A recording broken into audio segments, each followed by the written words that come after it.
Jim, the last time we met, who would possibly have envisaged the tragic events back home for you of last September? Yes, of course. It's difficult to imagine the feelings and the emotions of any American. Yes. What was it from your point of view, and how have you as a musician managed to perhaps overcome the subsequent events? Well, it was a very difficult day for all of us. We could not have imagined that this would have happened. We originally thought, of course, that there had been a terrible accident.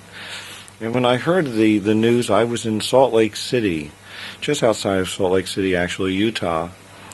And it's the west, but it's not quite the coast yet, and you sort of feel a sense of security. I was having breakfast, and I heard some man at the next table come in to the...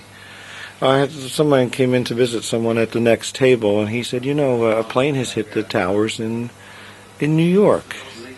And I thought to myself, how foolish. And I thought to myself, what has gone wrong that they either can't see them, or is there a terrible storm there or something like that, because this sort of thing just doesn't happen. When I got up to the room, I turned the television on, and I saw live coverage of what was happening, and I stood there in shock. I know I must have stood for a good 30 minutes. The commentators were on, the news presenters were still on, it was still being broadcast live, and then I actually saw on television, I saw the first tower collapse. And we saw smoke on the screen, and you also hear the presenters talking just like we would normally around a television set themselves, saying, who knows what's happening here? And we couldn't. There was a big puff of smoke, and we just didn't know. And then the next thing you knew, when it cleared, one of them had collapsed. It was unbelievable. I had to do that day 4 shows. And my heart was in my mouth, really. I had a very, very difficult time knowing what to say, and really didn't want to play. Things had been scheduled, and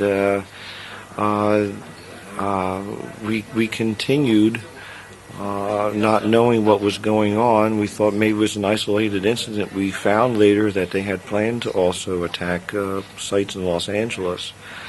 And the one plane that crashed in Pittsburgh, or out in Pennsylvania, closer to Harrisburg, actually. When that happened, then we realized, I think, throughout the country that something serious was happening. People have been very kind to me here on this visit as well. They've been asking me how we made out. The responses are not cheerful ones, of course. They're difficult ones to recall, but everyone's been very, very nice. And we're moving on. There is a sense of caution in the States now, however, that we've never felt in the past. I do have to say that. We're very, very cautious. I know the financial markets are cautious. People's travel plans are cautious. Not that they don't want to do. The Americans have this sense of wanting to move ahead in no matter what. You can't keep them down, of course. Certainly can't keep New Yorkers down if you know anything about them, but at the moment we're still very, very, very cautious, and that's the word.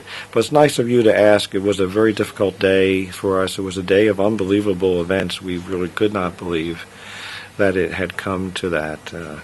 I've been asked to do a musical tribute to New York City, and there's a lot of great music that's been written about New York. Some of it's very old, and some of it is, of course, newer. There's a couple of pieces that come to mind about New York City. One of them, of course, is the Bowery song, which reflects sort of really the area where the Twin Towers actually were.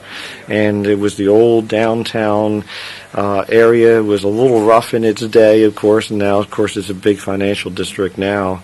But the Bowery song is nice, and we've done I'll Take Manhattan and Autumn in New York.